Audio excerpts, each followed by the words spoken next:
Brand new developments this morning on the government shutdown as new warnings are being sounded about the looming deadline when the U.S. will default and not be able to pay bills. Senate Democrats planning a last-ditch effort right now.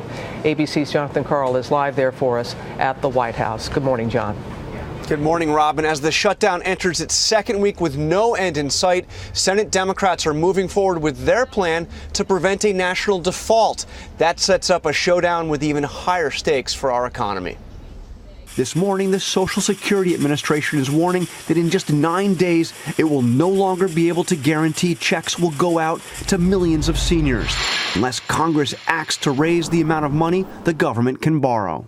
It's called the debt ceiling, and with nearly $17 trillion of national debt, if it isn't raised by October 17th, the federal government will go into default. The administration warns default could trigger an economic meltdown.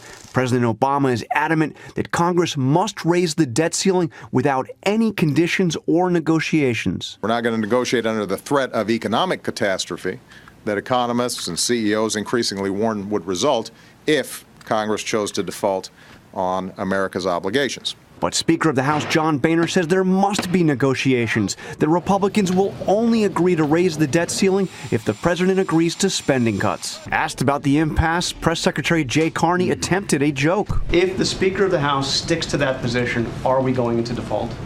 If you're saying if the Speaker attaches to the debt ceiling increase a recognition of the importance of motherhood, we might, accept that. I'm trying to be funny, but nobody laughs, so I apologize. We're not going to negotiate over the Congress's responsibility to raise the debt ceiling. The public, of course, is increasingly disgusted by what they're seeing going on or not going on in Washington. And the latest ABC News Washington Post poll showed majorities disapproving of the president and both parties in Congress. But, George, the biggest disapproval reserved for Republicans in Congress, 70% disapproval rate.